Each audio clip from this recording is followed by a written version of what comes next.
Tēnā koutou, tēnā koutou, tēnā tātou katoa. Ko Hamada Toku Ingoa, and I'll be your MC for tonight. Tonight's event is the third national semi-final of the 2020 Race Unity Speech Awards. This is the second time in this year's speech award that I get involved with the effort, and the second year that I come in touch with the Race Unity Speech Award, and I feel quite privileged to be part of this effort. I've been the subject of racism, and I've also possibly, and to be honest with myself, contributed to racism in some of my actions and remarks. But when I think about my thoughts and actions when I was the age of the speakers today, I don't think that race unity was something that I thought about or put effort into it. So I'm deeply humbled to be here today and to see our young speakers putting effort into actually coming up with solutions for race unity. And I also feel a great sense of hope that the future generation is putting that effort into place. So it's a great pleasure to welcome you here again to this national semi-final featuring 8 of the top speakers from around Aotearoa. Before we begin, I'd like to make a few acknowledgements. First off, the New Zealand Baha'i community initiated the Race Unity Speech Award in 2001 in support of Race Relations Day. The Baha'is continue to coordinate the speech award with the purpose of giving young people a voice in the national conversation about race relations. I'd like to acknowledge the New Zealand Police, who have been the principal sponsors of the speech award since 2008. And this year, they're sponsoring the National Champions Award. Te tohu ruakura amutu. I'd like to thank the Human Rights Commission and the Heidi Ma'ani Charitable Trust, who have both supported this initiative since the very beginning. Both are sponsoring special awards at the national level this year. The Office of Ethnic Communities and Speech New Zealand are also long-standing supporters who have this year taken the step of sponsoring awards at the national level. Te Tora Whiri i Te Reo Māori, the Māori Language Commission, is a new sponsor this year, and they will be given an award for the best use of Te Reo Māori, Te Tohu Manukura i Te Reo. I'd like to thank the Manukau Institute of Technology, who generously offered their marae free of charge for hosting the speech awards. Unfortunately, we weren't able to use the venue due to COVID-19, but we plan to hold the Race Unity Hui in there later this year. Finally, I would like to acknowledge the design agency Studio Mark. For the last 2 years, they have done all of our branding, graphic design, and web design free of charge. Thank you for making us look so good.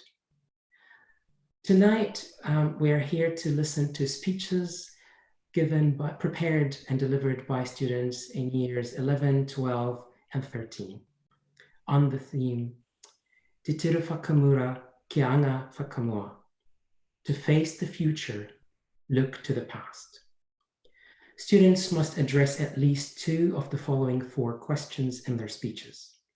Number 1, what can we learn from our ancestors and the leaders of the past about how to eradicate racial prejudice?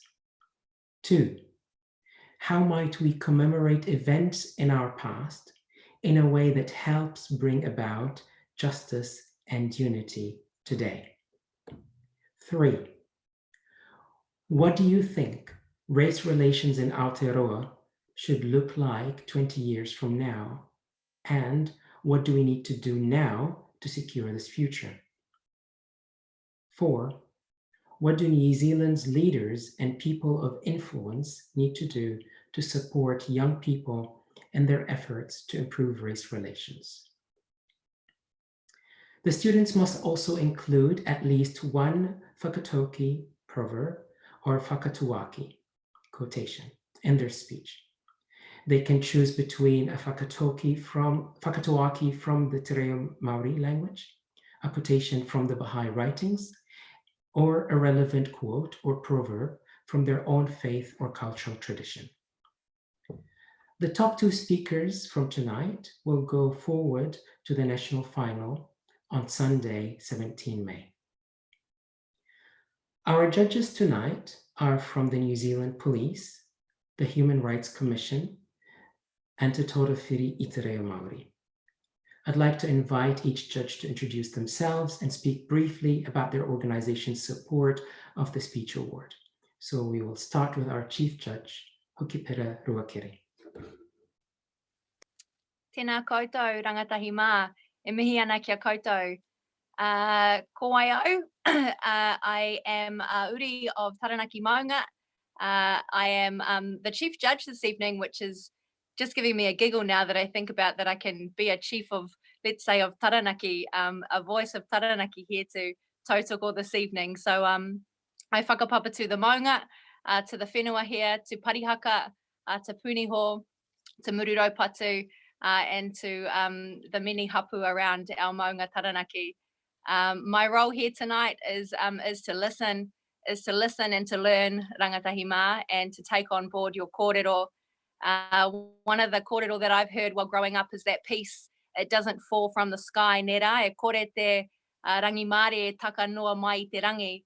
That peace actually comes from pakanga, and pakanga to fight can be perceived in the wrong way many times, but I have heard the pakanga, and I look forward to hearing your battle. You share your kōrero through a battle, and to tell your stories, and you'll share your whakaaro, nā reire, e mihi ana kia koutou.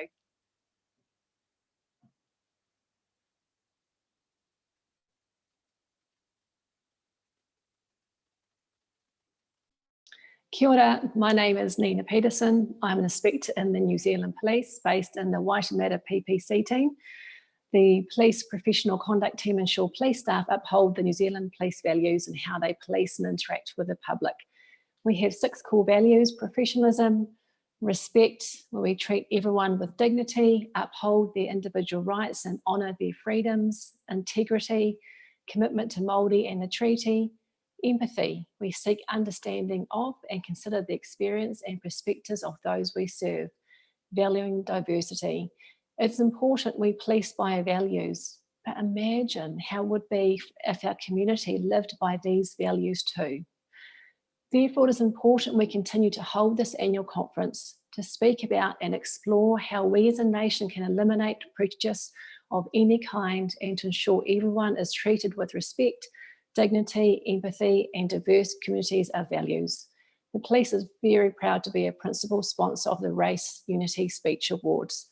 I would like to thank you all for your time and commitment to furthering this important dialogue, but also your schools and families for giving you time, encouragement, and support.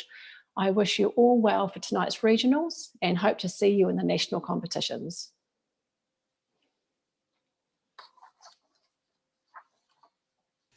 E taku eti, e taku rahi, no mātou no te Taurawhiri, te maringa nui, te whaiwahi mai ki tēnei o ngā kaupapa. Rangatira rawa atu. Ko Rangiora Trotman Peita tōku nei ingoa, he uri tēnei no rongo whakata, Ngāti Parau Waikato me Ngāpuhi. Kia ora everybody, my name is Rangiora. I'm here on behalf of the Māori Language Commission. We will be presenting this year Te Tohu Manukura I Te Reo for the best presentation of Te Reo Māori. So we're very, very excited to be here, very excited to see what our students have in store. And like my fellow judges, my primary job here is to listen and to learn, because goodness knows you all have a lot to say and a lot to teach me. Tēnā tātou.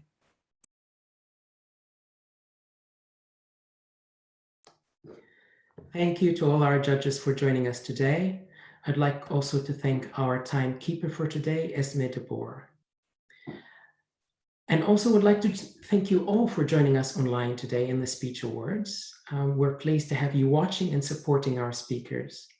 COVID-19 has forced us to find creative ways to stay connected and discussing the issues that face our society today. It is vital that Aotearoa gets to hear what youth have to say about improving race relations in this country. So thank you all for tuning in and for listening. We usually have lots of applause to encourage our speakers, and those of us who are on the Zoom call will be applauding really loudly to our speakers. But if you're watching online on YouTube or Facebook, please leave a comment to show some support and encouragement to our speakers. And we will share these comments with our speakers later so that they can feel the love. And now it is time for us to get ready to listen, to be challenged, and to celebrate the talent and diversity of the young people speaking tonight. And I'm sure they will inspire us. So I'd like to introduce our first speaker for this evening, Kaylin Todd, a Year 13 student from Sacred Heart College representing Auckland.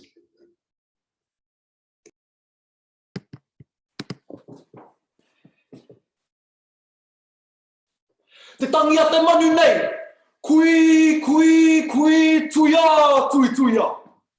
Karongo te pō, karongo te ao i te pukorero, i te wānanga, hua whiorangi. Puta kata te marama, ahunuku te marama, ahurangi. Ka tako te koutou i te wā o tū. Tū wini, tū wana, tū I whakaputaina ki te wheao, ki te marama. Ka tū numia, ka tū rauia, ka whakaotinuku, ka whakaotirangi. Ko te manawa, ko taku manawa, ka erihia. Whano mai te toki. Haumie, huie, taiki e. Ko te mehi toa tahi ki te atua, nā nei, nā mea katoa, kororia ki tō ingo watapu.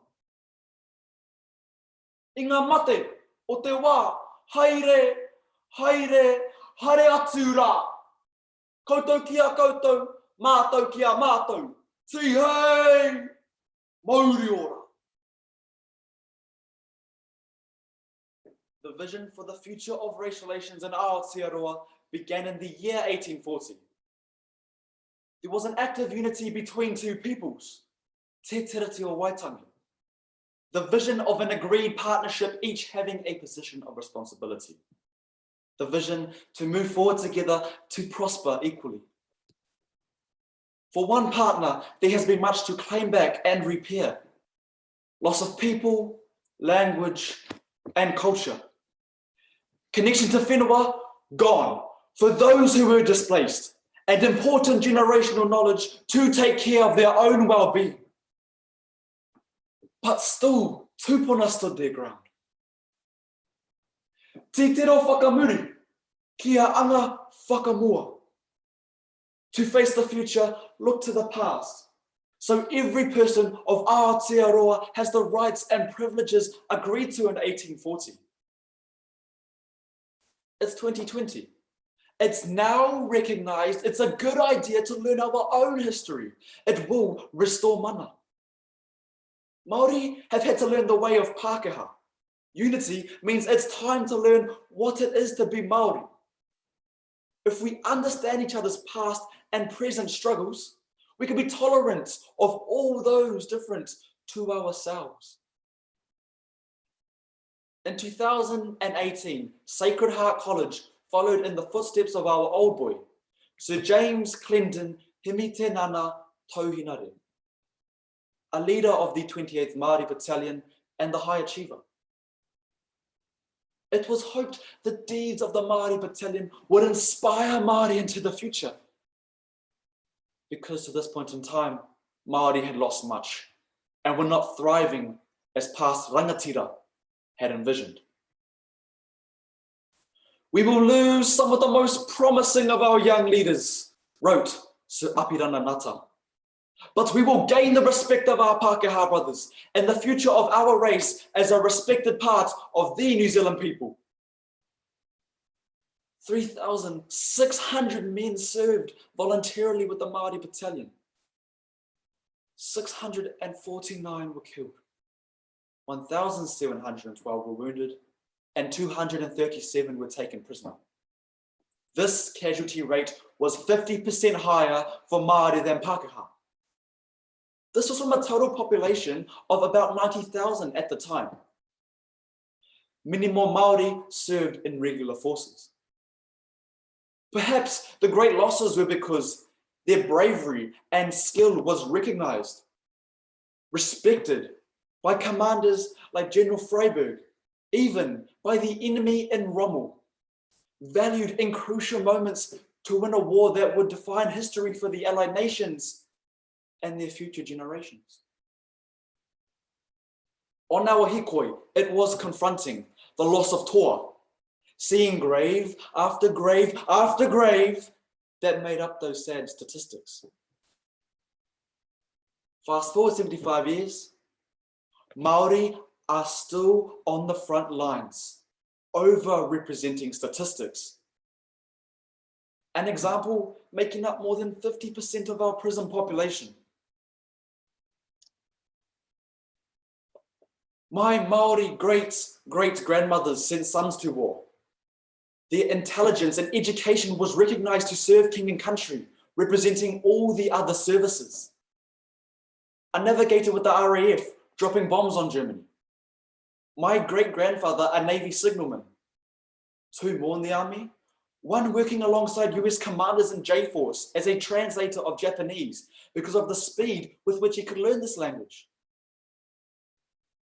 Another son, a codebreaker, the first Māori submariner with the British Royal Navy, commended by his comrades for his skill and speed. This karaua represents most Māori people's place in society post-war, living out his life working for the Ministry of Works in Northland. However, his understanding for the lay of the land and how it connected to the flow of the awa that he grew up on meant engineers sometimes listened to his knowledge and wisdom. His brothers seeking work available to them as wharfies and factory workers when leaving the family farm to access better lives for their families in the suburbs of Auckland. They only spoke te reo behind closed doors. There were places they could not enter simply because they were Māori. They had contributed well to their country and the Commonwealth, but still second-class citizens in their own lands, relegated to live in poorer parts of town based on how much they could earn. 2 other great-grandfathers served on the front lines, both POWs, adding more scars to whānau legacies. I have a voice here today because of how they toiled through inequality. We are no longer content to nurse a shovel on the side of the road. We have the way of these tupuna living in our blood. It is our time to be successful as Māori. Dame Whina Kupa, a kuia from Mairohe, once said, take care of our children. Take care of what they hear, take care of what they see, and take care of what they feel. For how the children grow, so will be the shape of our Aotearoa. At 9 years old, in a school interview, the teacher thought I was the other Māori boy in class. We looked nothing alike. A kick in the guts, like my year was wasted. The teacher didn't care enough to know me. When returning from a tangihanga, she greeted me with, how was your tangi? Would a Pākehā child have been asked, how was your funeral? These frequent experiences stick with us and shape how we feel. So 20 years from now, I hope to see a place where unconscious and conscious racism and bias is not tolerated. It's odd and stands out because it hardly ever happens. We will take care with everyday messages to young people in school, health, and justice systems in particular. The onus not just on Māori to fix issues. When we all understand te ao Māori, we will get it right for all people. He waka eke noa. We're all in this together. Significant now for humanity, more so than ever. Nō reira, tēnā koutou, tēnā koutou, tēnā koutou katoa.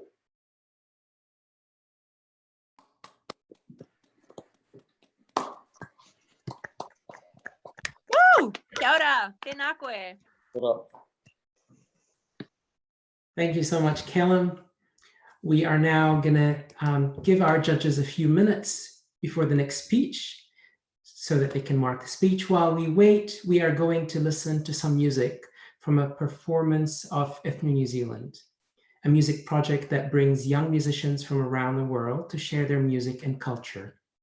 The camp this year was hosted at Piritahi Marae on Waiheke Island. And those recordings are from a community concert at the marae. To find more about how you can participate or support Ethno New Zealand, you can visit ethnonewzealand.com. The first track that we will listen to tonight is a Swedish piece of music called Vals Lasse Elibi.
Welcome back, friends. It's time to listen to our second speaker, Gabriel Sheldon, a year 13 student from Papanui High School, representing North Canterbury.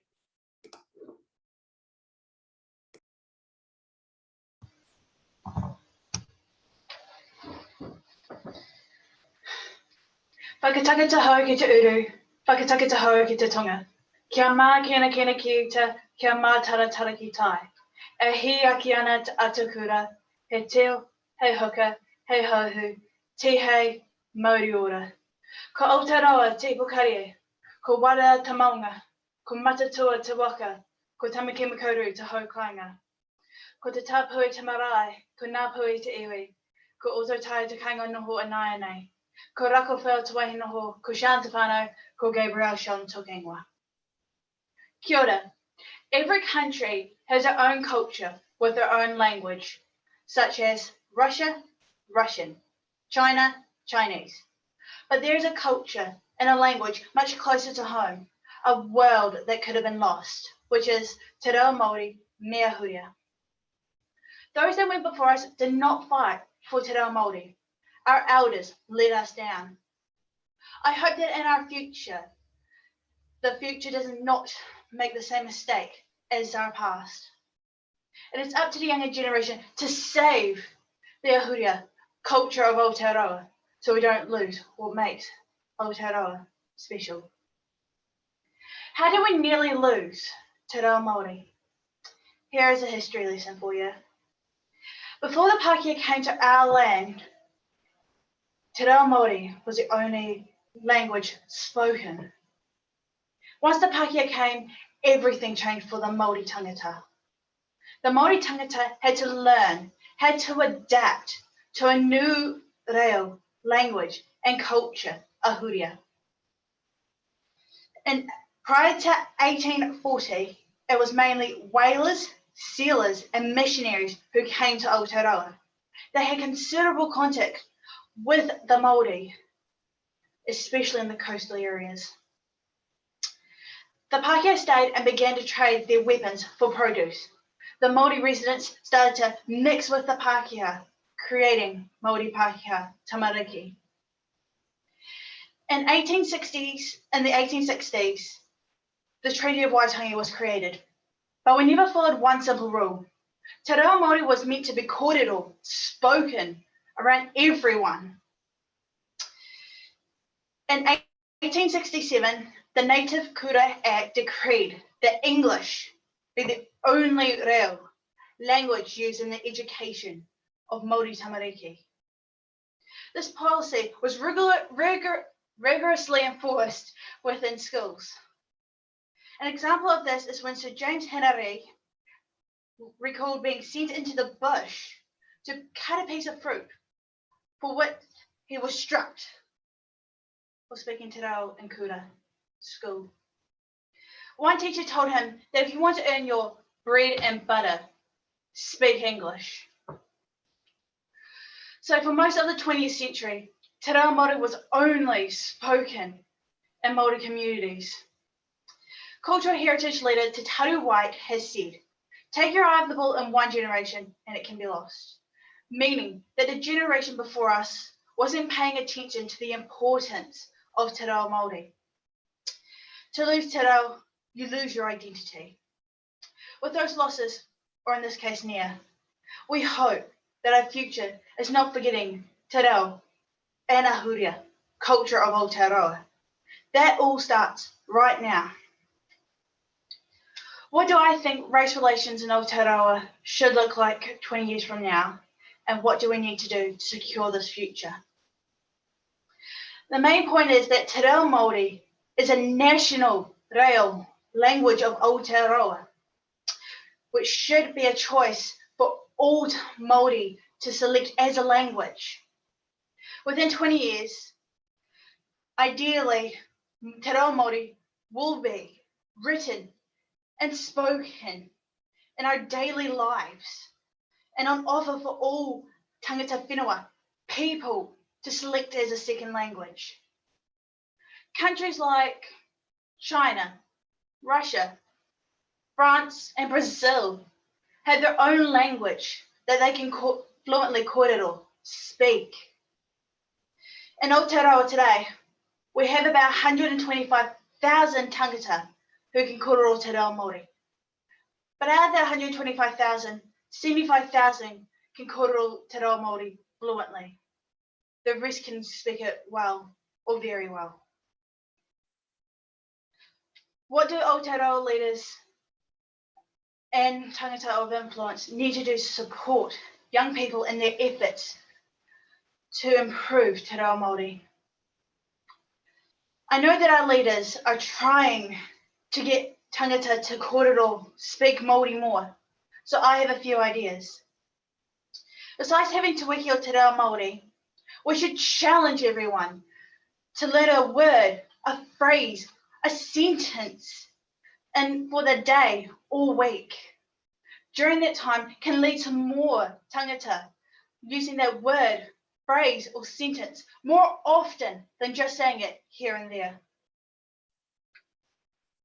We also need to ensure quality teachers who can teach Te Reo Māori. Te Reo Māori online as a dictionary has many different ways of saying an English word. For example, wish has 20 ways of saying it online, like matatara, hia, popore, and more. A Māori teacher would be proficient at this because they can give you the right pronunciation and word for that context. They can tell you stories that are relevant for your assessments. And they can assist students in their pronunciation of a Māori word. The internet tells you other tangata stories that may not be relevant to your assessments and give you pronunciations and words that may not be correct. Even though we have to fight harder for Te Reo Māori, our future generations will be able to kōrero, speak Te Reo Māori, and know the ahuria, culture of Māori. That all starts right now.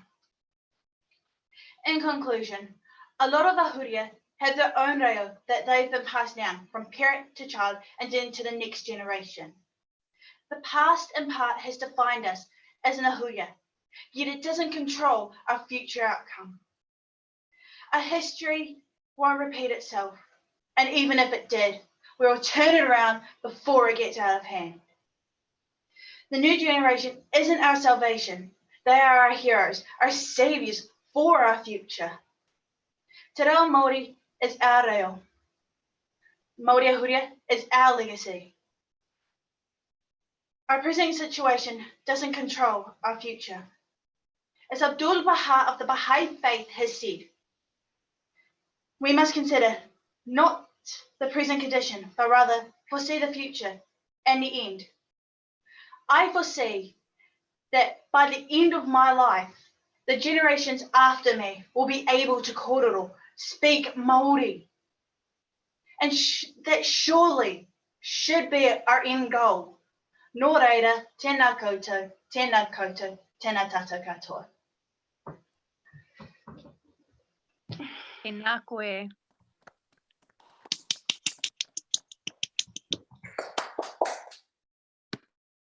Thank you, Gabrielle. We're going to listen to another track while we give our judges a chance to mark the speech. So the second track we're listening to tonight is A Wedding March from Estonia.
Welcome back. It is now time to listen to our third speaker. I'd like to introduce Gemma Harrison, a Year 12 student from Kaitaia College, representing Northland. Kia ora tātou. Māori have been through moments of liberation, loss, anger, and many more to protect their people as well as the culture itself. Take it back to 1867, when the Native Schools Act required that all teachers in schools had to be ignorant towards the Māori language and basically eradicate one of the keys to Māori culture. If the rule was broken, te reo was basically beat out of the children. And in some cases, the schools even wanted the parents to stop speaking te reo within their own homes. The way my ancestors communicated and connected was nearly wiped out, until the petition of Witi Hakiro and 336 others was then created to review the Native Schools Act in hope to save the children from losing what was rightfully theirs. Yet some of my ancestors were never able to regain what they lost. This took a tremendous effect on Māori culture and the way we communicate today. Ko taku reo taku oho oho, ko taku reo taku māpahi mauria. My language is my awakening. My language is the window to my soul. Kia ora. My name is Gemma Harrison, and I'm here to explore the past for a better future. How might we commemorate events in our past that help bring about justice and unity today? Let's start with how we praise Dame Whanakupa, one of the most legendary females of Māori history, with her determination to protest against ongoing alienation of Māori land. 50 protesters left Te Hapua on the 14th of September 1975, eager for their journey to Wellington, stopping at various marae to spread their message. This resulted in 5,000 people marching to Parliament with a petition of 60,000 signatures. Our Māori community united, therefore leading to a new era of protest and reform. Dame Whanakupa impacted the way our people came together and protested so much that we built a 1975 landmark statue to serve as an honour and as a reminder that Dame Whanakupa, quote, paved the way not only for her people, but an entire nation, end quote. But it wasn't just Dame Whanakupa that paved the way for her people and the nation. Let's not forget influences such as Pania Newton, the sole protest leader protecting Ihu Mākau against the Fletcher housing project. Or what about how our tūpuna united and attempted to protect their culture against successful colonisation? Personally, I think my culture is beautiful. Our values, how we carry on traditions from centuries ago, how we love one another, how we all come together for tangi and reunions, or even just a whānau kapa on Sunday after church. These are all things that we've learnt from the people before us, from our nanas, our aunties, our papas. We preserve these simple habits from years ago. Māori culture isn't something to be ignorant towards, or in some cases ashamed of, because we shouldn't be afraid to embrace our culture due to something that happened so many years ago. I love how Māori language courses are so accessible now, how we have festivals dedicated to celebrating the thing that is truly ours, the thing that makes us who we are. At times, my brothers and sisters complain about the things that were once taken from them. Yet I continue to remind them of how often we take simple things like our language for granted, because there was a point in time where that was taken from us, and now it isn't. Why? Because we fought for it. We came together to get it back. It was important to us. New Zealand's leaders have a huge influence on the way we go about our lives, whether it be our laws and policies, our rights, our opinions, development of small communities, or even just the way we simply vote when it comes to elections. So how can they support young people like myself that make it our mission to somehow impact the way our society sees one another? For a start, I'd love an open discussion, an event where we can all come together, share our stories and experiences, and start something that could potentially bring about racial equality. Or what about putting more effort into celebrating days of liberty for the Māori community? Or even just teaching our tamariki what is right and what is wrong when it comes to racial issues. Look, I hate to say this, but we can't be wrapping our children in complete bubble wrap anymore. We need to help them understand that learning these behaviours from a young age isn't acceptable in our society. We need to have a non-tolerance for racism because, to be honest, it's getting out of hand. It's like if you let one child get away with incorrect uniform, the rest will no doubt follow and expect these rules to be bent for them as well. I made sure to visit my ancestors that still remain before writing this. I didn't need Google's opinion. I needed to gain the knowledge and the understanding of important events through the eyes of the people who watched it unfold, the people who were affected by it. See, the hardest part about putting this all together was the constant question of how can I write about something that didn't affect me? Then someone said to me, but it did affect you. It affected our parents, their parents, and the ones before them. See, our ancestors were so poorly treated that these habits of protection have carried on through generations right down to us. My papa later on explained to me that these racist slurs and behaviours have been taught. We were never born with this type of hate, this type of anger and jealousy towards our own kind. Yes, maybe at one point it was a way to live. It was a way of survival to be hateful towards our own kind, but it isn't the 1800s anymore. It's the 21st century. We have better things to worry about rather than sitting at home finding ways to hate someone who looks differently, believes differently, or speaks differently. I understand we do have to take into account of the things that have happened in the past. We have to comprehend them, learn from them, and prevent them from ever happening again. Because I cannot wait to see the day that our society finally realizes that racism is something better left in the past for a much better future. E tū ki te kei o te waka, kia Pākehā a koe e ngā nguru o te wā.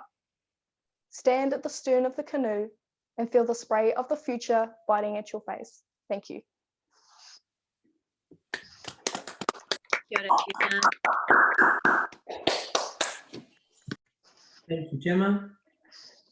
We will now be listening to our third piece tonight, which is a track, a combined Jewish and Irish polka.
It is now, friends, time to listen to our fourth speaker. I will introduce Jacob Wa, a year 11 student from Palmerston North Boys High School, representing Manawatu Whanganui. The red sun of dawn crept over the horizon. The tui song greeted the day. But I do not stand in the sand of Gallipoli, nor the mud of Passchendaele, but the streets of Palmerston North. I do not hear the gunshot that kills my brother beside me. I hear the gunshot that commemorates my protector. I do not listen to the agonizing screams in the night. I hear the woeful tears in the morning. And I do not shrug my shoulders when I hear the last post. And when the anthem plays aloud, I stand tall and proud with honor in my voice. April 25th, 1915. A day forever etched in New Zealand's history. Our first taste of modern warfare. Our country's tamariki poured out of the boats onto the beaches of Gallipoli and fell under hellish fire from the summits above. Yet, as they scrambled up the hills, they did not know what lay ahead. One soldier could not hope to reach the top by himself, but with his brother beside him, he found himself standing at the peak. And now our country faces another challenge, another hill seemingly so titanic, the future appears bleak at best. We cannot hope to reach the top divided. So let us learn from the actions of our heroes in the past and face the future as a nation united, a collective of different cultures interwoven into a single people of the land, tangata whenua unified behind a common purpose. Kia whakatomuri te hara whakamua. I walk backwards into the future with my eyes fixed on the past. Our Kiwi culture is proud, founded heavily in the honouring of kōrero toko iho, our traditions and spirituality. Our history is emblazoned with events that we still celebrate to this day. Anzac Day, Labour Day, Queen's Birthday and Waitangi Day. And whilst these events have been a source of togetherness, an opportunity to gather, the subtle evils of racism and division underlie the celebrations. The remembrance of events in our past is essential to our future.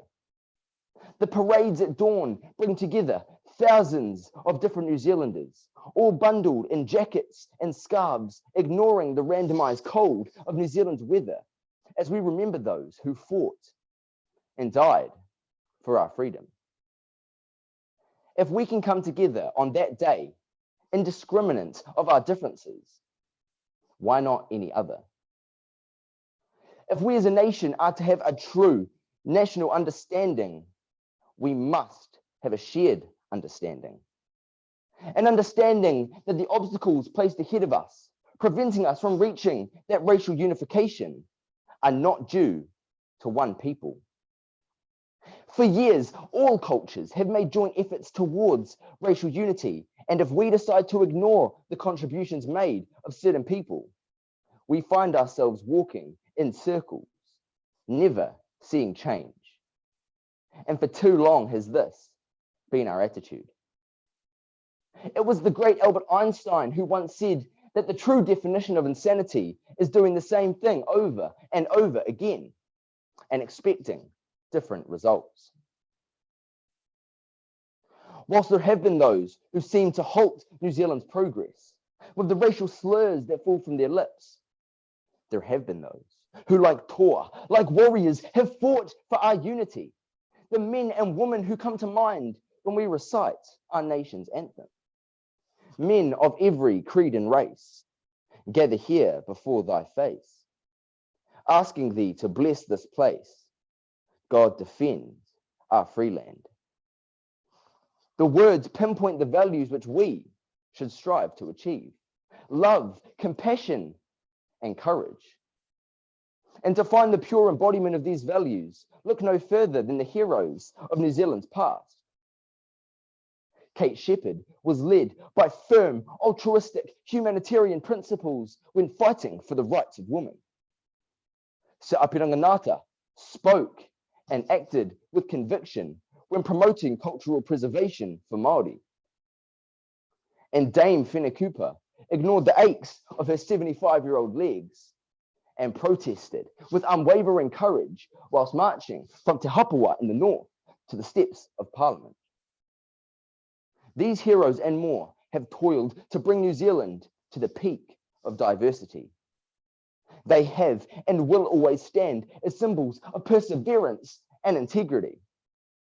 And the past can show us that when we come together, embodying the values of our forefathers, we are capable of spectacular things. During the Second World War, the 28th Infantry Battalion, or the Māori Battalion, fought and acted with valor, earning the praise of distinguished German General Erwin Rommel, who stated, "Give me the Māori Battalion, and I will conquer the world." When facing the challenges of our modern society, it is important that we learn the lessons of our ancestors. Lessons of facing racism with conviction, unwavering in our pursuit of equality. And when we can come together, hand on heart, truly reciting the words, "Guide her in the nation's vein," preaching love and truth to man, working out thy glorious plan, God defend New Zealand. Then we will know we have reached our destination. We will have reached a land where the dreams and visions of our ancestors exist as the reality of our descendants. We will have reached a nation of unity, of equity, a nation of equality. Our grandfathers and grandmothers went to war for our freedom. Now, all we must do for our future tamariki's freedom is listen to one another, understand and empathize, forgive the past, and forge the future. But always acknowledge the struggles of our history. For the great writer George Santayana once said, "Those who do not learn from history are doomed to repeat it." So let us learn and let us love. Let us set forth in the waka as the future bites at our face, guided by the courage and integrity of our past. Kia whakatomuri te hara whakamua. Kia ora.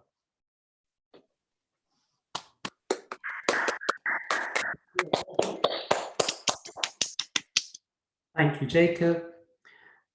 Again, friends, we'll leave our judges for a few minutes to deliberate on the speech while we listen to our fourth track for tonight, which is an Arabian Andalusian piece called Lamma Bada.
Friends, it is now time to introduce our fifth speaker. I'd like to introduce Jagjot Kaur, who is a year 13 student from Maclean's College, representing Auckland.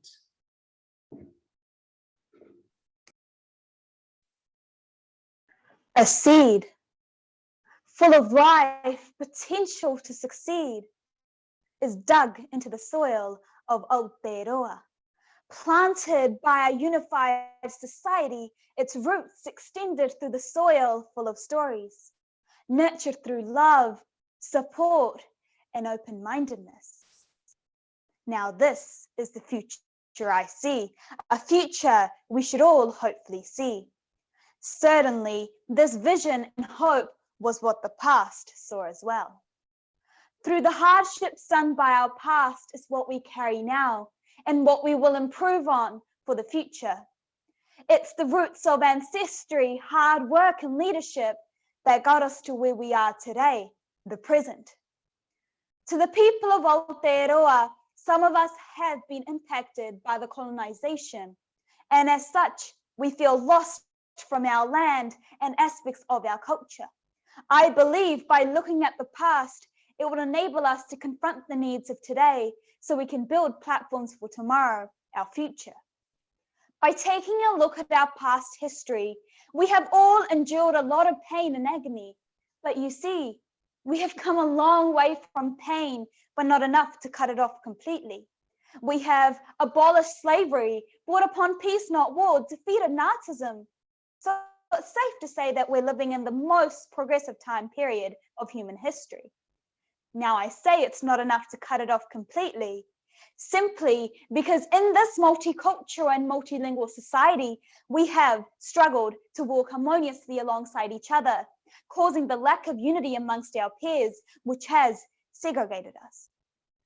The new pandemic, COVID-19, really tested our abilities to become a mature nation. In many ways, we got defeated. Corona is a corrosive virus. Ironically, so is racism. It spreads and spreads, but only we know what their biggest defeat is. And that's us by showing maturity, becoming one, that's when they fall. A theory from my religion, Sikhism, that we live upon. If humans learn to obey the law of nature, we will have no disruptions that will affect us. Ape bij, ape hikau. Whatever seed we plant is what we eat. The day we plant the seed is not the day we eat the vegetable or fruit. It will require nurturing, watering for it to grow and attach to its roots, turning out healthy for us to eat. It's a matter of time. In my judgment, I think the seed has already been planted thousands of years ago. The truth is, today's society struggles to maintain its nourishment.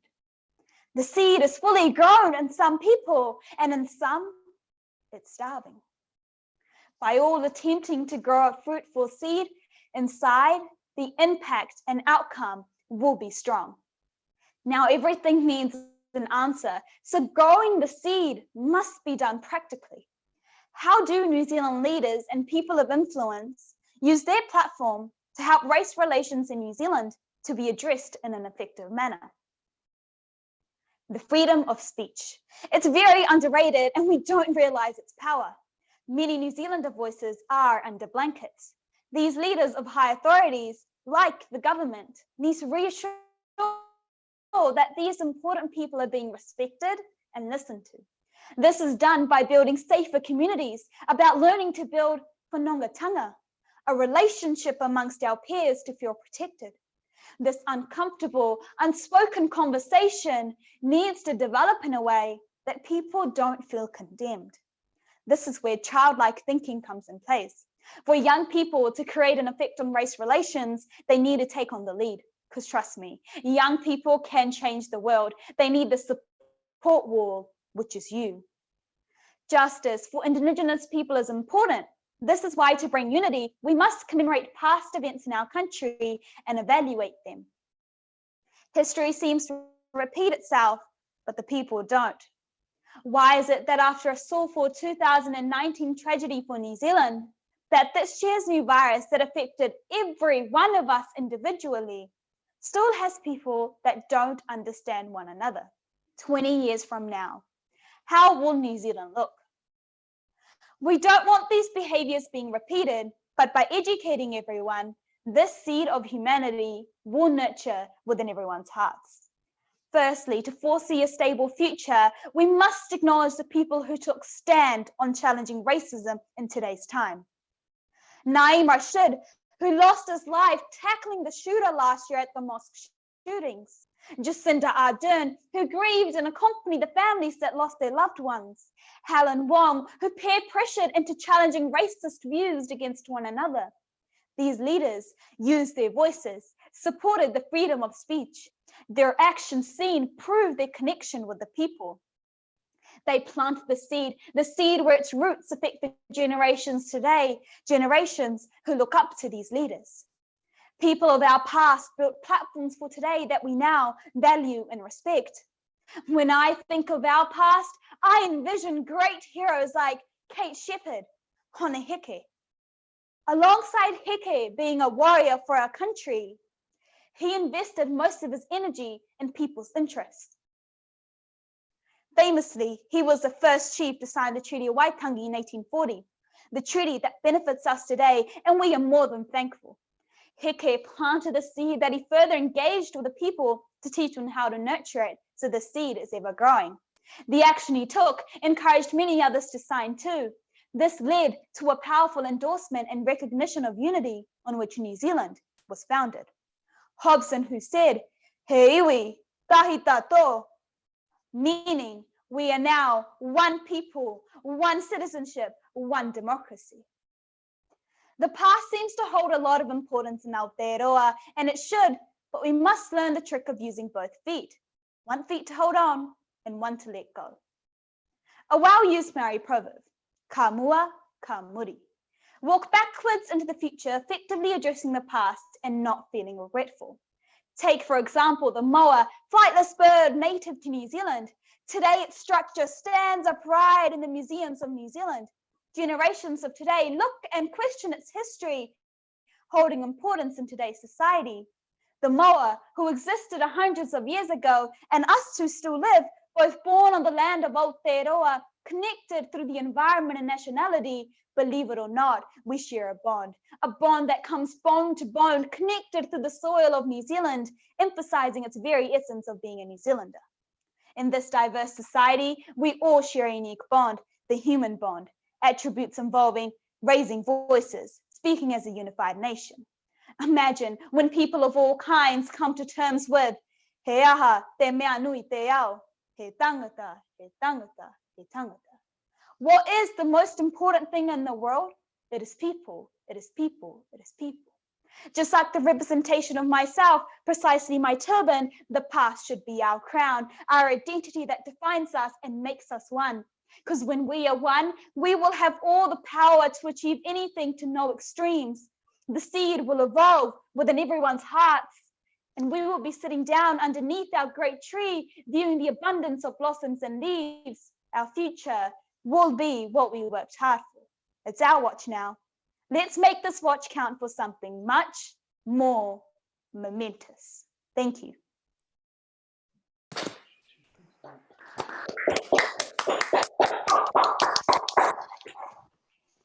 Thank you so much, Jake John. We'll now, as we shared earlier, the judges will take a moment to deliberate on the speaker. And in case someone is just tuning in, we will be listening to pieces of music between speakers from Ethno New Zealand, a music project that brings young musicians from around the world to share their culture and their music. And our fifth track tonight is a Taonga Poro composition from Aotearoa, New Zealand.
Friends, it is now time to introduce our sixth speaker for this evening.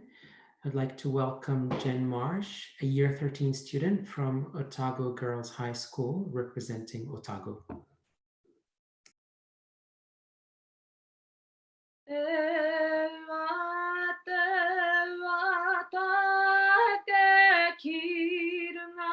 Aku pare kawa kawa kuariro atura kia maringi ringi iho kuro e mata he te apui pari haka e ta kirira wa te marama I te pae. Tēnei au kātui te puwa huru o te ao Māori. Katoa I ake taku kaupapa kōrero. Kia hāhu ake ai ki te mata ārero. Kia hua ake I konei. Titiro whakamuri kia anga whakamua. Nau e te pimia te kōrero. Hei wi kotahi tātou. Engari rā, kia te rohia e tātou, tō tātou ake hitori. Our thoughts turn to the past, to the forefathers from Taranaki, the descendants of Parihaka who were imprisoned for simply following the words of Te Whiti o Rongomai and Tohu Kākahi.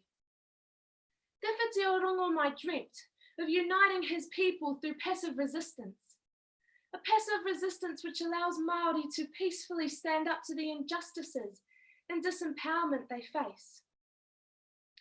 At the time of Te Whiti's death in 1907, he lay within white albatross feathers. Tāre Waitara, who delivered the eulogy, spoke.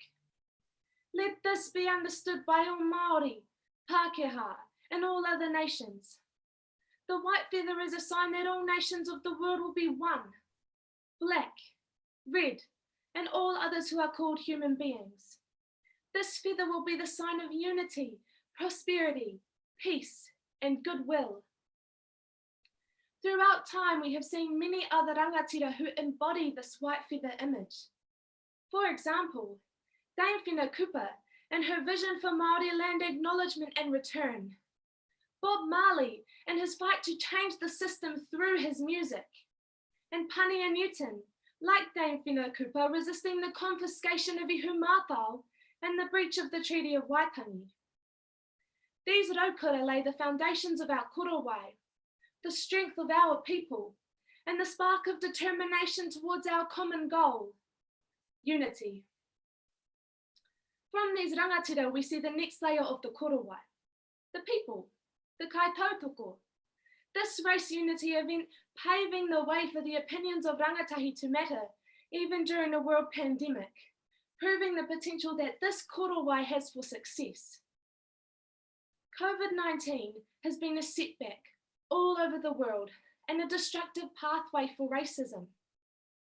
Our Asian whanaunga facing harassment in person, online, and not receiving fair and equal treatment. By people in power labeling the coronavirus the Chinese virus, xenophobia is encouraged and tensions between countries are increased. While the virus did in fact originate in China, and the statement is not entirely racist, it fuels a nasty fire full of hatred directed to China and its people, as though it is some sort of blame game. But despite the fight against COVID-19 occurring outside of these four walls, we are staying together, progressing our journey to race unity throughout the most trying of times, lengthening our korowai. The 5th of November. What do you think of? Is it Guy Fawkes? Is it fireworks? For me, it is the invasion of Parihaka Pa in 1881. The cracking and booming of the fireworks replicating the sound of gunshots echoing across the country. The gunshots of the New Zealand land wars, killing Māori and killing Pākehā. The gunshots of the March 15th mosque attacks, killing Muslims. Pūhia māta! Pūhia whakapapa! Pūhia kaririye!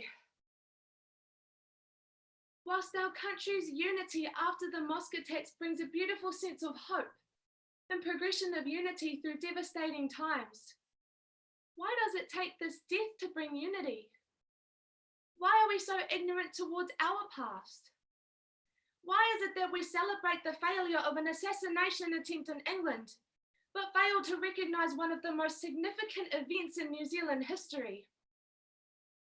Me tīmata tā tātou ko ke whakamua, ki te ara ki tua, ki te rā e whiti mai ana, kia hohau wai te rongo, kia noho ngātahi tātou katoa I roto I te rangi Māori e.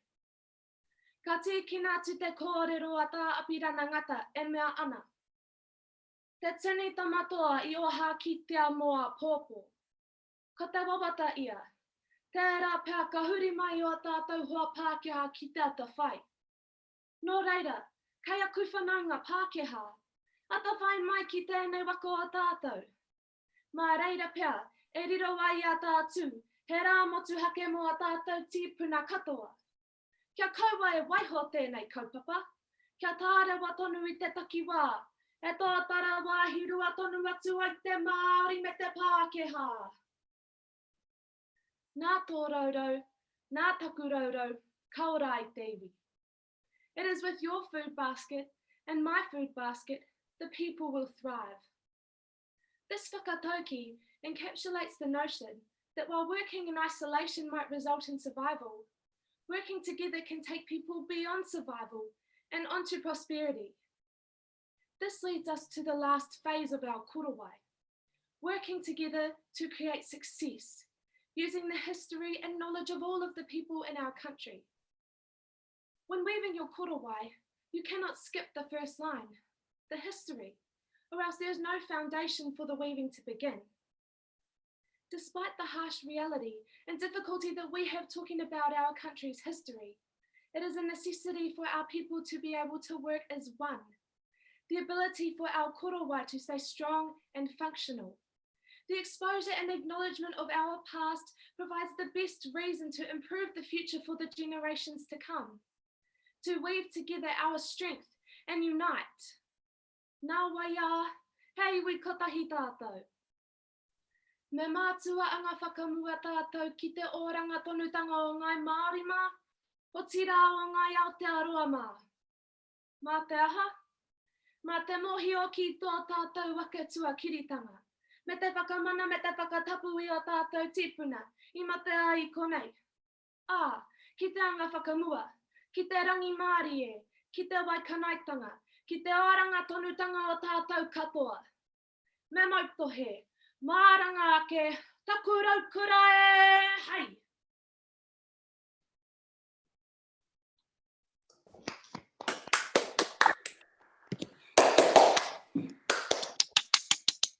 Thank you so much, Jen. The sixth music track that we'll be listening to tonight is from Chile, and it's called Regale mi ojo.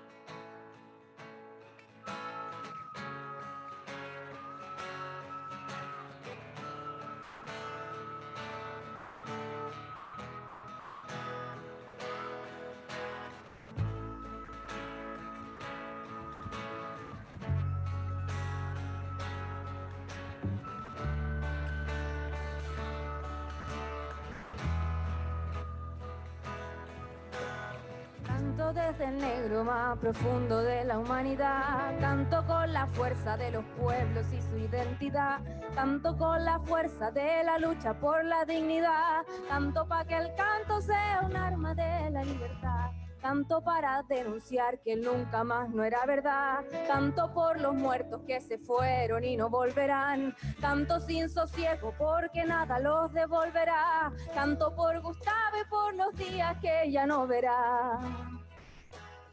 Entre tanta noche, entre tanta muerte, regale mis ojos para que la gente despierte.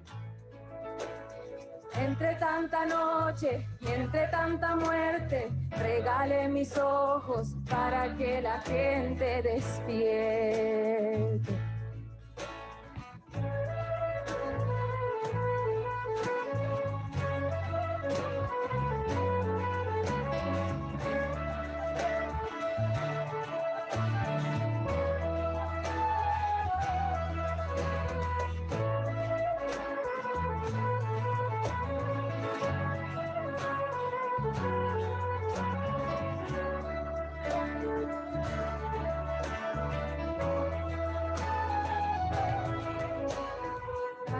como un río de esperanza por lo que vendrá. Canto porque el miedo que tenemos se nos pasará. Canto porque ya no haya más impunidad. Canto para que el canto sea un arma de la libertad. Canto por los niños que son libres de toda maldad. Canto por los viejos que merecen otra realidad. Canto y tengo pena y me da rabia la desigualdad. Canto porque el verso es mi fusil en esta sociedad. Entre tanta noche, entre tanta muerte, regalé mis ojos para que la gente despierte. Entre tanta noche, entre tanta muerte, regalé mis ojos para que la gente despierte.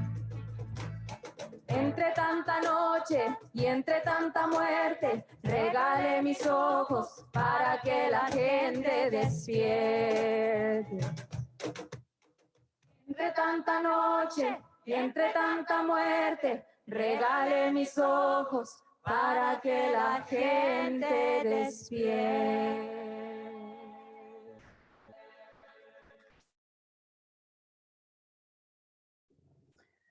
It's now time to introduce our seventh speaker for this evening, Ngari Ki Tamainu, a Year 13 student from Tauranga Girls College representing Tauranga, Western Bay of Plenty.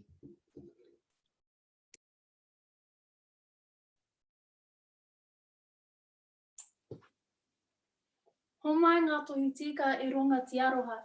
Give to us your greatest gift, aroha. Love its many connotations.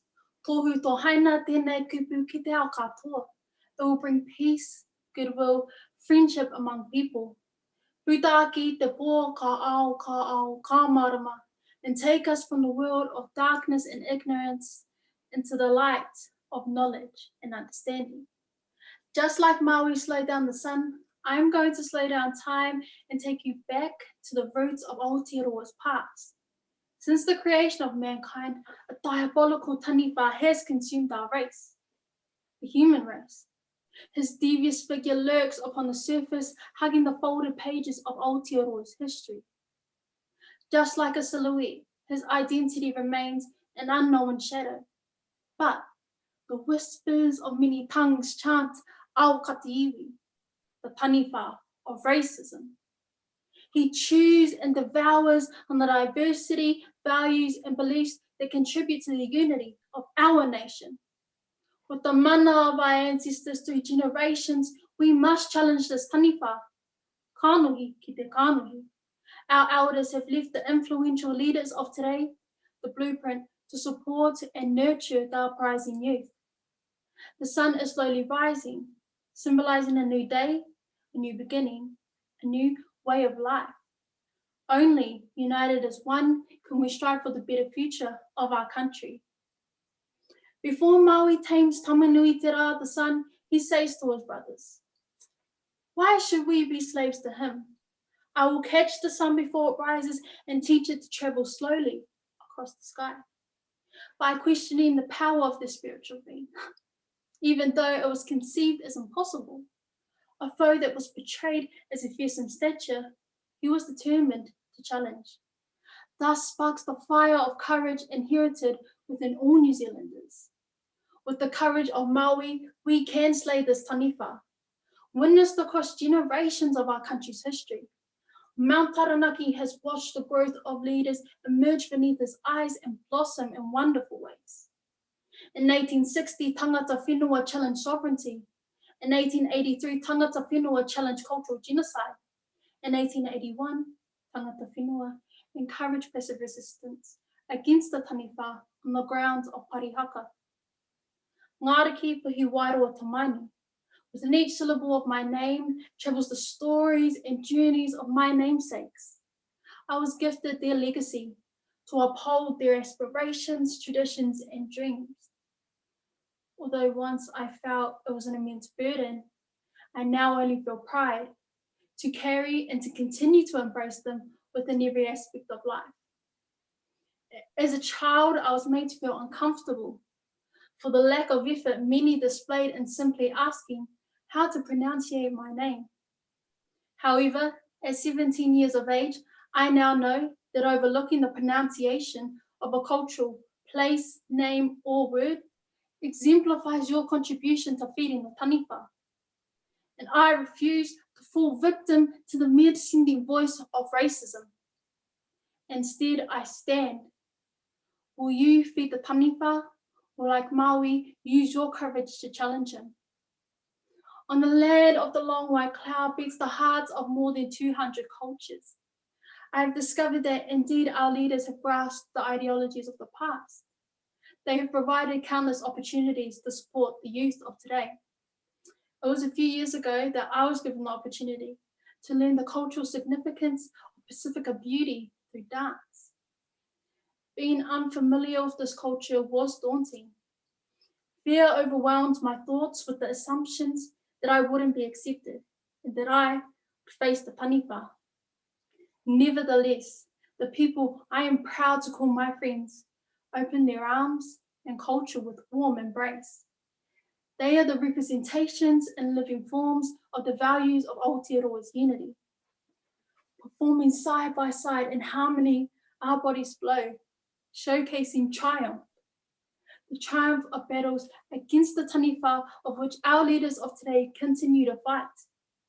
Alberto William Seal, MP of Labour and Minister for Pacifica Peoples, sponsors of the ASB Polyfest, said in his maiden speech, "Principled leadership is what these future leaders expect from us and from this house, and we must rise to that challenge for the sake of future generations of our nation."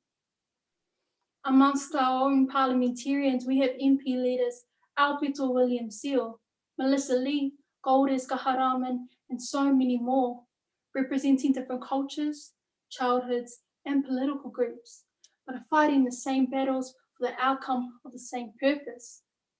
So just like Maui tamed the sun and tangata whenua of Taranaki show passive resistance against the taniwha on the grounds of parihaka, our leaders of today have learned that in order to work towards destroying the taniwha of racism, we must have strong leaders of all cultures within Parliament, making the decisions with the determination to advocate and ensure that multicultural pathways are sustainable for our people.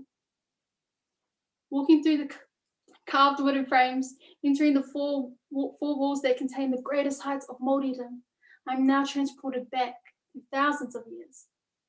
I gaze in awe upon the millions of miles my elders are to embark on. Inhaling the cold bitter wind that stretches vast along Te Moana Nui, Akiwa.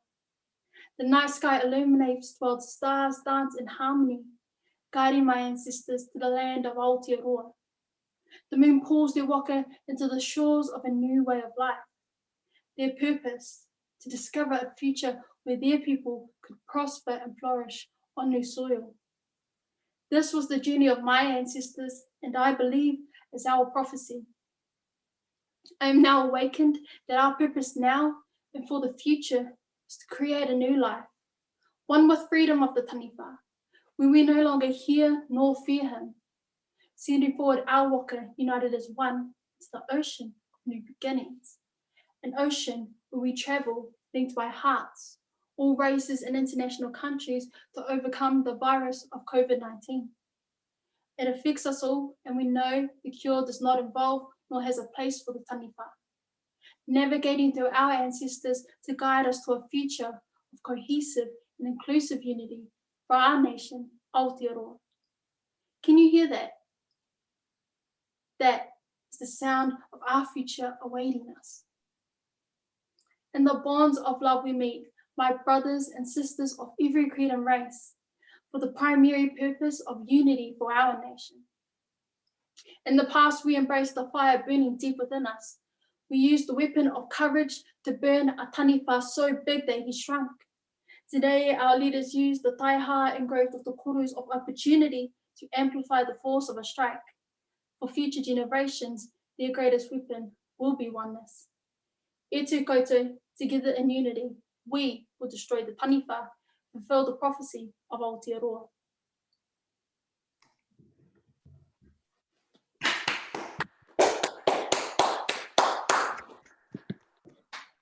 Thank Thank you, Mariki. We'll be listening to our last piece of music for this evening until the judges deliberate on the speaker. And tonight, this track is from India and it's called Delhi to Nizamuddin.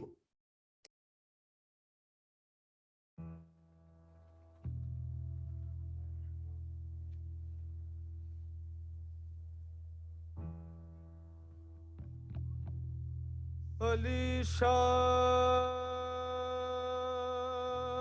Mardan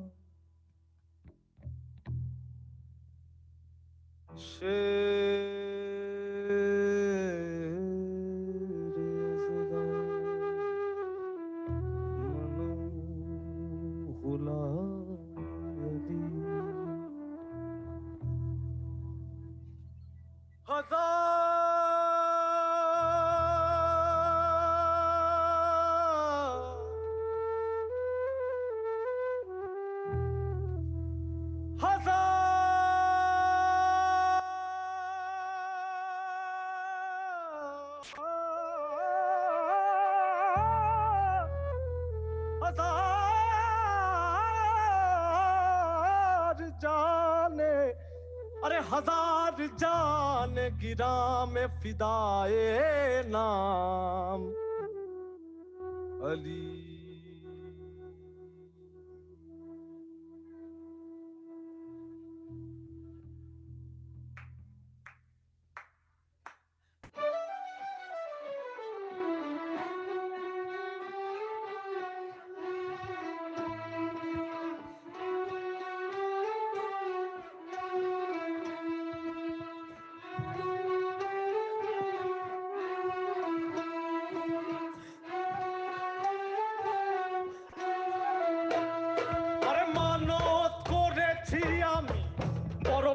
দরবারে জি মানত করেছি আমি বড় পীরের দরবারে কেমন করে দিব চাদর দেহ ওলির মাজারে দেহ ওলির মা বাবা দেহ ওলির মাজারে দেহ ওলির মাজারে রাস্তা থামায়ে দিল রাস্তা থামায়ে দিল রাস্তা থামায়ে দিল কাফেলা এলো দিল্লিতে নিজামুদ্দিন আউলিয়া এলো দিল্লিতে নিজামুদ্দিন আউলিয়া দিল্লিতে নিজামুদ্দিন আউলিয়া এলো দিল্লিতে নিজামুদ্দিন আউলিয়া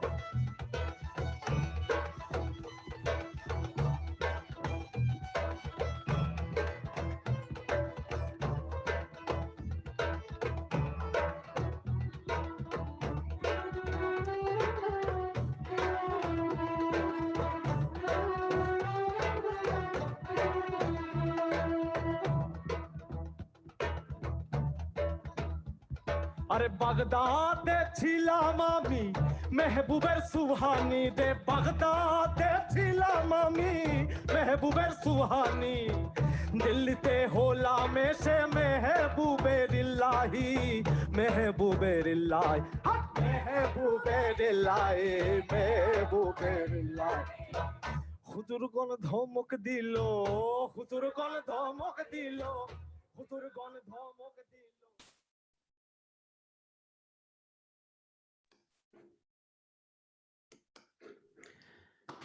Friends, it's now time to introduce our final speaker for the evening. I would like to welcome Tilomai Justine Toleafoa Stanley, a year 12 student from Papatoetoe High School, representing Auckland. We have a Samoan saying, Ole lalo faiva, ole pelu ma'ai. The tongue is the sharpest weapon. It is manipulative, persuasive, and cunning. It has the power to bring everything together, like the hands of man used to make this pencil. But with power comes consequences, and if not controlled, everything falls apart. The human brain is like this pencil, vulnerable. It is easily manipulated and broken in the hands of those who do not know how to guide it. Did you see how I played with it in my hands and then broke it? I was in control. Like words implanted into the minds of those who hear, it is in control. Words are the most powerful thing you could use to either build up a person or bring them down. They are used to teach us everything that we must know, and these teachings are implanted in us. They change the way we perceive things, make decisions, and thus change the way we live our lives. Your words are so powerful, it gives you the ability to control the minds of those who hear. Titiro whakamuri kia anga whakamua. To face the future, look to the past. But what does this mean? How can we move forward when we have not learned from our past mistakes? How can we live in the past when we must move forward? We ask ourselves, what can we learn from our ancestors and past leaders about how to eradicate racial prejudices?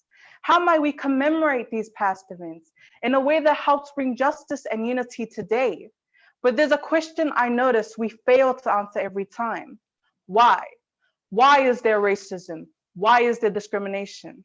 Madiba Nelson Mandela, 1918 to 2013, he stated, "No one is born hating another person because of the color of their skin, their background, or their religion. People learn to hate, and if they can learn to hate, they can learn to love. For love comes more naturally to the human heart than its opposite." The concept of learning. Growing up, everything that we are taught, everything that we learn affects us throughout our lives. Racism is not a character trait, but it is in fact an idea that's expressed through behaviors, attitudes, institutions, and cultures. How can we solve racism if we do not understand it? Our ancestors, past leaders, how did they deal with racial prejudices? Te Witi o Rongomai, Māori spiritual leader and founder of Pariaka, combined the teachings of the Bible and traditional knowledge to teach peace and love to his people. He, alongside Te Taukakai and his followers, were mocked, ridiculed, humiliated. And yet the first act of peaceful resistance that worked was recorded in New Zealand. Do you know what he said when he was taken away during the invasion of Pariaka? "Be of good heart and patient. Today's work is not of my doing, but comes from the hearts of the Pākehās. Upon my fall, the Pākehā builds his work. Be steadfast in all that is peaceful." Even in his downfall, he showed no hate to those who wronged him. These teachings caught the attention of Mahatma Gandhi, former leader of India's non-violent independence movement against British rule, and in South Africa, who advocated for the civil rights of Indians. He faced ridiculous discrimination for being an Indian in South Africa and was humiliated and beaten for what he believed in. One of his most famous quotes, "The weak can never forgive. Forgiveness is the attribute of the strong." How will these teachings from these great leaders help us to eradicate racial prejudices? Well, we must first understand that racial prejudices cannot be completely eradicated. Racism is experienced, it is learned, just like how love, compassion, and forgiveness is learned. Again, the concept of learning. Racism exists whether it is acknowledged or not. It affects every single person. It is more than just a political standpoint.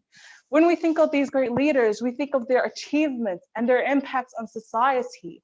But do you know what truly drove them to fight against racism? Love, forgiveness, change. What we learned from these great leaders is that because of their sense of justice, their ideologies were spread because they wanted to see a change in the way we live together as humanity. Although with these teachings, they nor us have the ability to erase racism as a whole, but through these, we can learn to reduce it and help open minds for a better society. When Gandhi says forgiveness is for the strong, he truly means people who have this open mindset, who are willing to forgive those who wronged them so that we may have a chance for a better world. We ask ourselves, how might we commemorate these past events in a way that helps bring justice and unity today? When we commemorate these events, we do it to remind the people of today that it would be a different world if those who spoke up didn't. Former rapper Tupac Shakur, who founded Thug Life to signify the hate you give, he stated, "Misplaced hate makes disgrace to races." He believed that hate was displaced and that hating on another person because of their race It's disgraceful to anyone that does it. He used his platform as a renowned artist to shed light on a subject that's been affecting his people for years. He was contributing towards a change in a time where there was institutionalized racism in America, where policemen were more likely to be seen as heroes rather than criminals when discriminating against Black people. But in New Zealand, how might we bring justice and unity to our society? Well, there are various ways, but the first step lies between two words: Māori history. How can we move forward when the history of our Native people is unknown?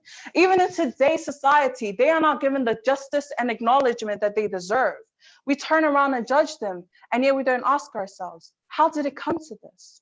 Why? Because we don't know why. You can't understand something you have not learned. You can't judge the positions that they are in when you know nothing of how it came to us. Do you know how they were fooled in the Treaty of Waitangi about how their land was stolen? During the invasion of Pariaka, Māori women and girls were raped, affected with sexual diseases, and beaten. Men taken away and left to rot in jail for years with no trial. Their crime? Peaceful resistance. Our Native people were wronged for so long, and yet we turn around and judge them for the way they dress, the way they act, the way they speak, only appreciating them when their culture is convenient to us. How can we bring justice and unity? Teach. Hapangia me akina, I te reo Māori me ona kitanga. Uphold and acknowledge the Māori customs and language. Learn to pronounce Māori words and names correctly in the only place where it is indigenous. Know who the mana whenua are where you live. Know their history and what they had to lose in order for you to live where you do. It is not Aotearoa, it is Aotearoa. It is not Papatoi, it is Papatoitoi. These simple things that most people overlook. It is not just about learning to speak the language, it is about learning to acknowledge it. Recognize a tangata whenua, recognize te reo, the concept of learning. Like how Te Witi inspired Gandhi, Gandhi inspired Martin Luther King Jr. See the cycle of learning? Learn from our ancestors, learn from our past, but understand that racism will always exist. And we must be willing to love, to change, to forgive, to reduce it. We must be willing to learn. The human brain is like a pencil, vulnerable. Everything that we are taught affects us throughout our lives. It affects our decisions and us as people. It affects me as a young Samoan woman. Ole laulau whaiva ole peluma ai. The tongue is the sharpest weapon. Control what you say. Think before you speak. Be critically informed of what you speak of. We must, and I will, always remember this. Thank you.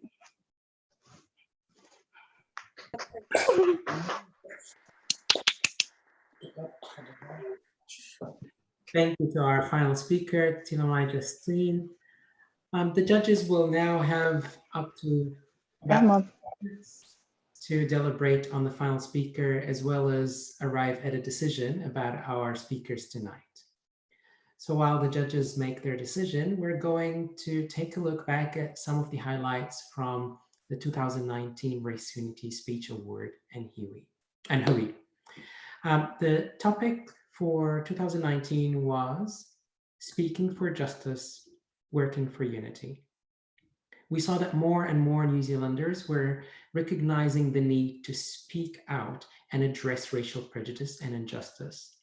So we asked, in a world that is becoming increasingly polarized, how do we make sure our efforts create real unity? We have 4 short videos to show you tonight, each covering one of the key themes from 2019. The first video is called Changing Individual Hearts and Minds. It's about how we can overcome our own prejudices and respond to racism in a way that helps people learn. The second video, Changing Collective Attitudes and Norms, is the title, and it explores the question of how to make our communities more unified and inclusive for people of all backgrounds. The third video is called Changing Institutions. It looks at how institutions like our governments businesses, and the media can work together towards race unity. The fourth video is called The Power of Speech. This clip explores how words can work to build unity and understanding if we use them responsibly. So without further ado, here are the 4 videos in the series called Towards Race Unity.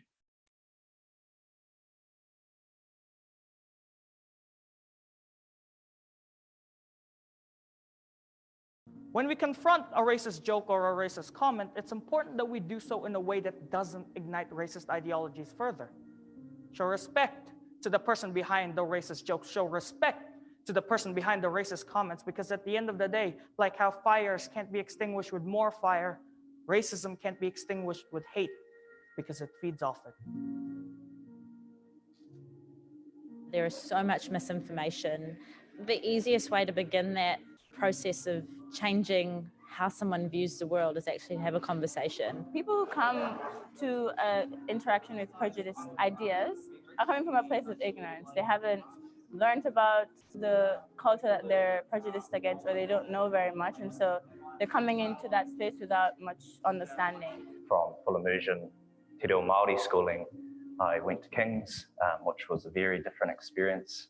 I fielded a lot of questions about Māori gravy trains and things about my family being criminals. I heard some really horrible things from some of these kids that I boarded with. But when I met their parents, I saw straight away where their views came from. So I invited some of them to my marae. By meeting my family, by meeting people in my community, they changed. This whole journey of talking about racism in New Zealand on a public platform started with personally experiencing racism and filming it, because for so many people, they didn't think that something like that could happen in New Zealand. It's still something that I think a lot of New Zealanders struggle with, because it's not their lived experience of what it means to be a New Zealander, where for so many minority communities here, it is our lived experience of being New Zealanders. We are living in a multicultural society in New Zealand. Some people keep saying that 51 Muslims got killed in Christchurch. No doubt, they all were believers of Muslim faith, but before that, they were the New Zealanders. We decide whether we want to teach our children, our tamariki, to play with that one kid that's darker than them, or that one kid that's lighter than them. We decide whether we love or hate the different cultures we surround ourselves with. We decide.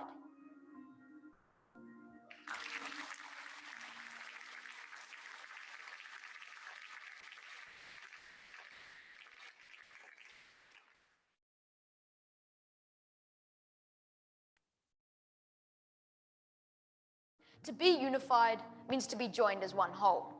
In the past, when I think of great unity on this huge scale, I think of war, disaster, segregation, death. Why is it that in our most recent history, it so often takes a tragedy or adverse event for all different kinds of people to unite? Our communities just want to be safe, to be heard, and to be respected. Our difference is what makes us strong, it's what makes us beautiful, but what unites us is so much stronger than what divides us. Moving our thinking beyond the language and the behaviour of tolerance. If we want to create truly unified spaces and opportunities for people, we actually have to move towards inclusion, which is where we say, actually, I value you, I value your culture, your language, your traditions, and I'm richer and this country is better when we share those things and learn from one another. It's really important to focus on the shared values that we all have. The idea of aroha, I think, is universal. But I think it is really difficult when our society, as I said before, is kind of programmed to be an individual, that you're focusing on your own personal success, not community and love and caring for one another. You see, in order to attain unity, we need to make an effort to get to know people different from you. By learning about other people and their culture, your life will greatly be enriched. I also believe that we should expose the next generation to diversity at a young age. Read stories that present the different view of other groups. Discuss TV shows, movies, or books that present different stereotypes. I think starting that conversation in your household is probably one of the most effective things that you can do, because you raise a whole generation with the skills to be able to stand up for people. But also it's about getting kids involved. Teenagers, we're in this kind of space where we're not old enough to be leaders and seen as equal to adults. I have so many opinions. I know my friends have so many opinions, and I know so many teenagers that are here have opinions, and we want them to be heard. I think that I have a responsibility as a New Zealander to realize that this is our past, it's who we are. So I've got to acknowledge that. I think in order for other people to recognize their own prejudice, it's about engaging those conversations that make you uncomfortable. It's only through getting uncomfortable that I think that we are able to step forward, and through sharing our stories, I think it creates this beautiful intersectionality between minority groups, and through that we can find empowerment for one another. In a multicultural society, we need media sources which accurately portray our multicultural society. Portraying people of colour as the standard bearers of intelligence, success, beauty, and professionalism, along with their white counterparts. It shouldn't take 50 lives for us to finally come together. It shouldn't take 50 lives for us to finally realize that racism still lives in New Zealand, because it's been going on for decades and decades. And we can talk and talk about racism, but if nothing ever gets done, then nothing ever changes.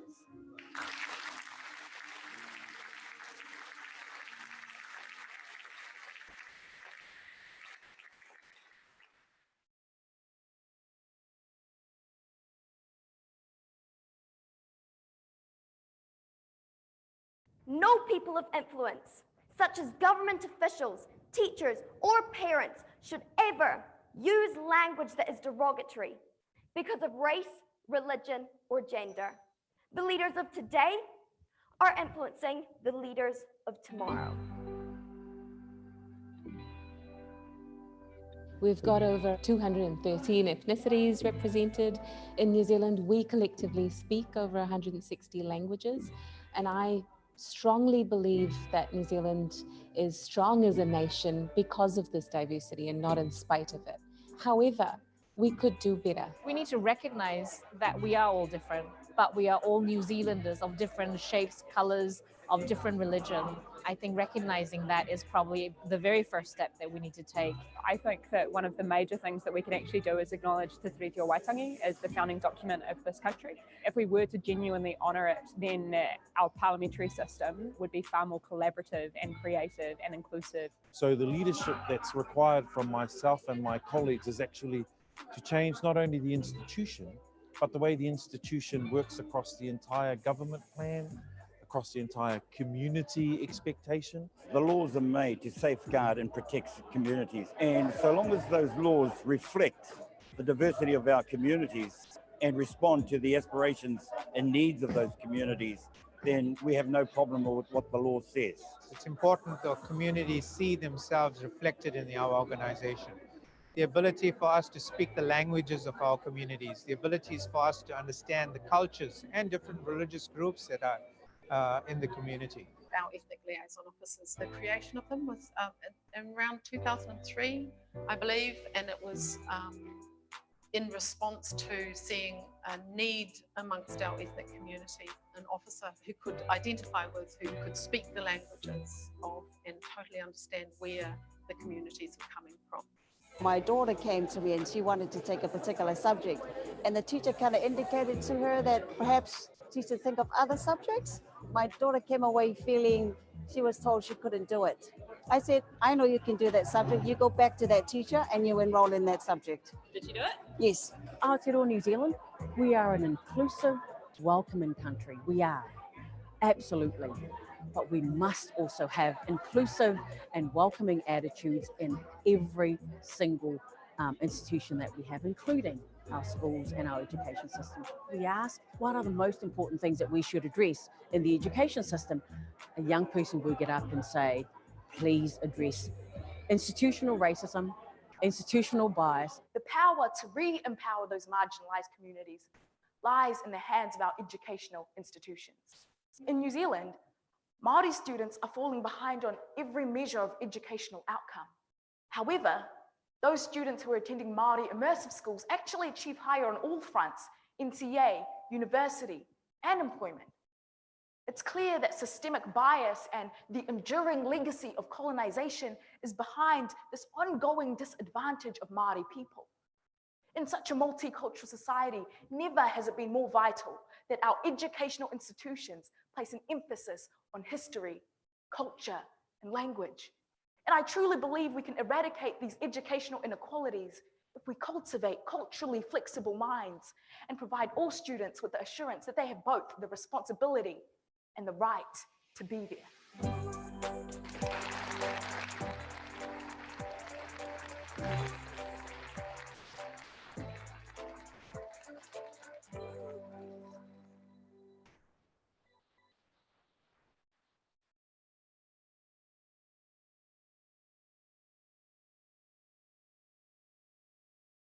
Words can hurt, whether you mean them to or not. You see, majority of modern day slang is still weighted with historical heartache. You see, in my culture, we have a saying, "E pala le ma'a, ai le pala tama." Stones are rolled away, but words will never decay. So we know that the right to free speech is one of the fundamental human rights that our actual democracy depends on. That has to be balanced against all of the other rights that ensure a free and secure democracy and that we can all participate equally. So the right to be free from discrimination. We have to have a responsibility when we are speaking. Free speech doesn't mean that it gives us a right to attack anyone. If we want others to respect us, we have to respect others. We can use free speech to say what we think, but through that understanding and that interaction, then we can discover more about one another. How we deliver our speech is really important. If we're angry, if we see something we don't agree with, and then we react. And so probably important to pause, to think about it, to find out more about it, and then to say something. And the best way to share with people and to educate them is humbly. You can't say, oh, you know, you're wrong, and get really aggressive towards them, because they'll shut off. They'll feel like, oh, I'm being attacked. My own perspectives are being silenced. And then there's like that barrier to communication. So first and foremost, you need a humble posture of actually wanting to share with kindness and with love. When you create this construct of freedom of speech, you need to ensure that things that you're saying are not only truthful, but are also respectful. And is there balance in what you're saying? Is there the right of reply? Freedom of expression is always tempered by responsibility. In mainstream media, we hold that balance, and we do get to decide who is going to be heard and who isn't. And so it's extremely important to keep that platform open for the most unheard in our community. If your freedom of speech is oppressing another community or other people, then it's no longer freedom of speech, because it's not their freedom. No speech that we have in a public platform or in a private platform is ever in isolation. It's part of a much wider narrative that's built in from international influence and local influence, and we've got to be mindful of that. All these powerful social platforms allow us to connect, but with connection comes responsibility. Social media has a responsibility, where they have allowed the rapid spread of hate in the form of offensive comments, videos, and memes. They can be made accountable, because freedom of speech is not freedom to hate.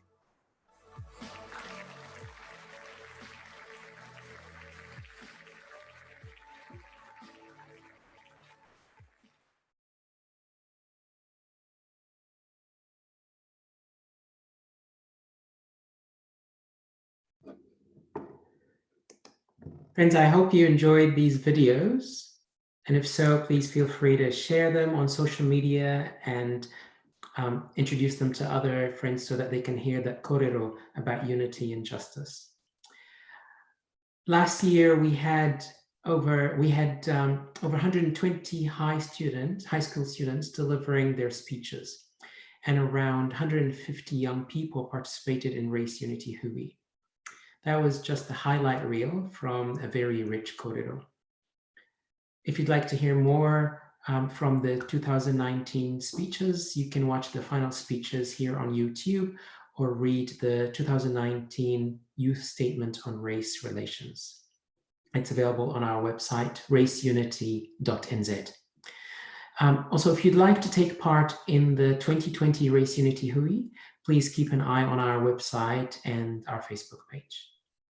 We still have about 15 more minutes for the judges to deliberate and come back with results. So in the meantime, we are back, just to let you know. We've had a good kōrero, a good wānanga, and we're really aware of the time. And we know it is getting late, and he roa te pō.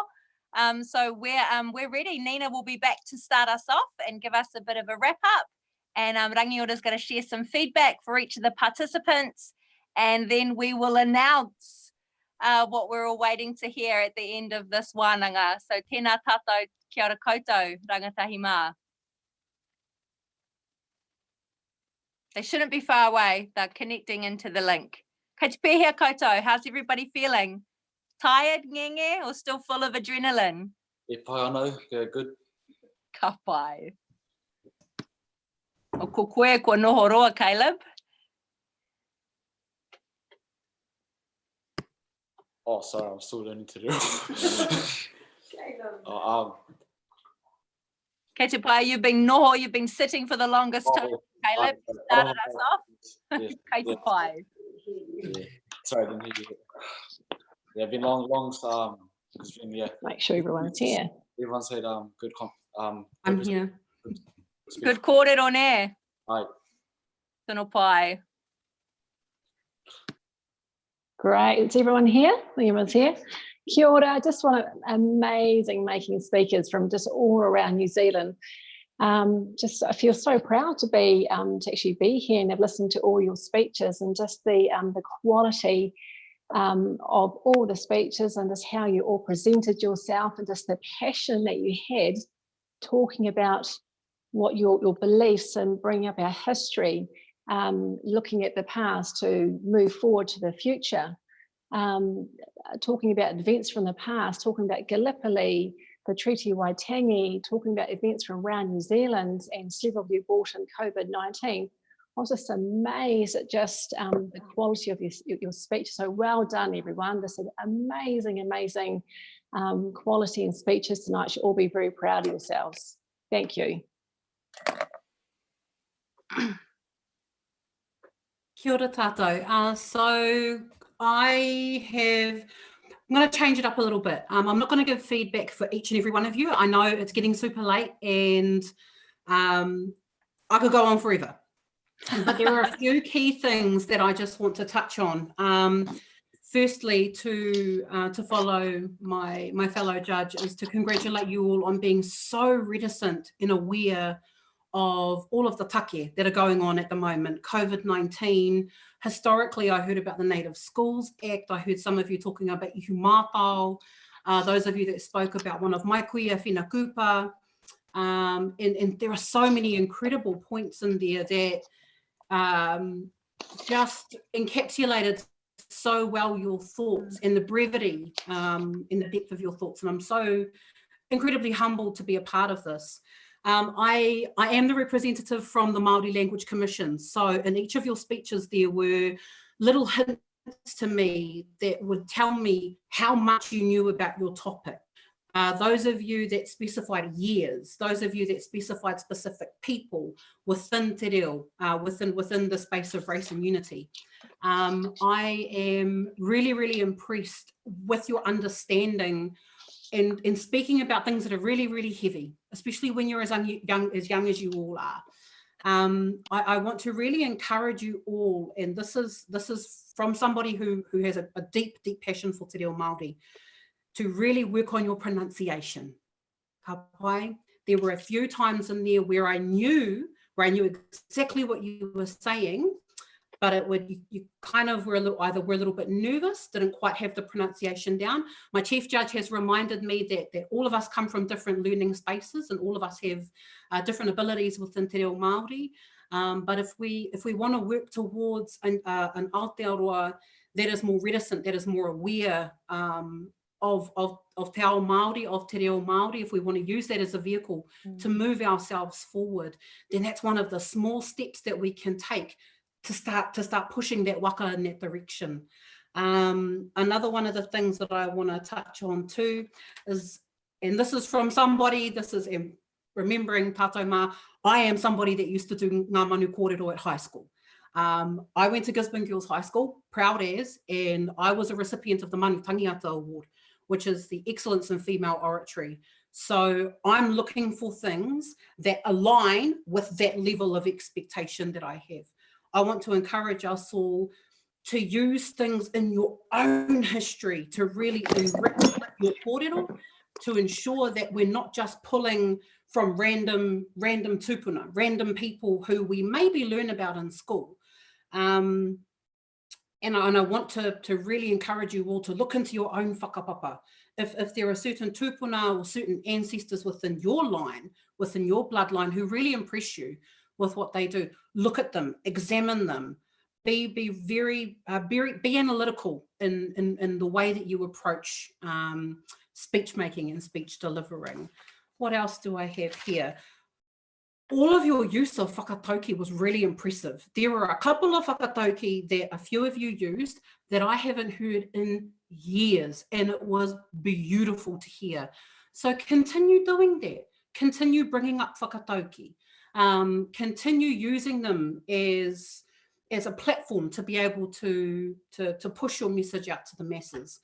I am honestly really, really impressed. I'm very impressed with the work that went into this. I know what that's like. I know what it's like sitting here. I even know what it's like sitting here at some silly hour in the night time, trying to give as much as you can. And I want to acknowledge every single one of you, not only for the speeches that you've given and for the time and effort that you've put into it, but for using Te Reo Māori or whatever parts of it you closely align to enrich your kōrero.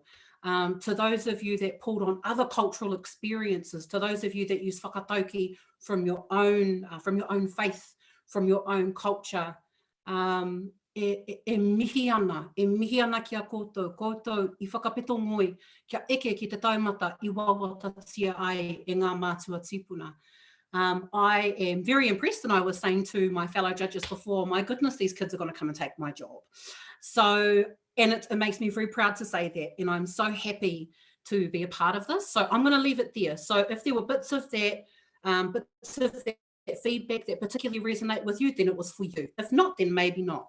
But just remember that pronunciation, really nailing that pronunciation, doing your research about your own lines of whakapapa to enrich your story, and remembering to always put yourself forward. Be strong, be super strong. Even if you fumble, get back up.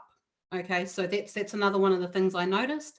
And yeah, thank you all so much for having us. I know it's a little bit weird having, must be a little bit strange having free wahine on the panel, but thank you all so much for the opportunity to listen and to learn tonight. It's been incredible and it's been humbling. E mihi ana ki a koutou, nā mātou ko te taura whiri, e mihi kauatu nei ki a koutou. Tēnā koutou.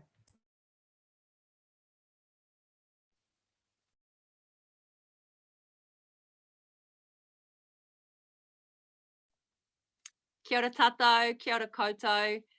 He tikanga kōrero, everything that's been said, totally tautoko and agree. I'd love to spend more time with each and every one of you and see how you know, I can tautoko you in your journey. But I'm sure you've got really good people around you to tautoko you in the whakaaro that you have. In terms of this whakapapa that I think you all are sharing and you're all finding out more about, continue to do that, because that whakapapa, those stories, they will keep you strong, and they will continue to give you the energy that you'll need to continue on what is an everlasting journey. It's not like a job, but it kind of is. It's an amazing thing that I think about at 33 is how my life is really around just being Māori and sharing and talking about that world. So I'm excited, and I'm not sure now, should I throw back to you our MC to announce the winners, or kai au tērā? You as our chief judge will announce them tonight. Oh, ngā mihi, kia ora, he tuatahi tēnei. So e mihi ana kia koutou katoa to each and every one of you.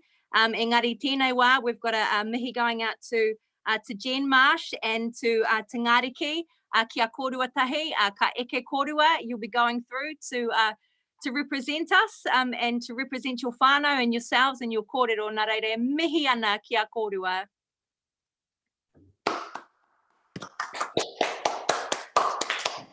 Kei a koe te wā, Jen. If you'd like to share any kōrero, kei a koe. I just want to say a massive thank you for the opportunity. And I think for many of us, it's not just about going on to the final. It's about sharing our kōrero and how we feel about these things happening at the moment. So, kia ora. Thank you. It was a privilege to speak with my fellow peers here today. It was a really tight and close competition, kia mohi o mai koutou, because, you know, the kaupapa and the solutions are solutions that, yes, we might have heard before, but they are the simple solutions to how we can continue to build a beautiful Aotearoa for us, and in remembrance of our tupuna and, of course, our mokopuna, our uri, our kākano, our seeds that are yet to come.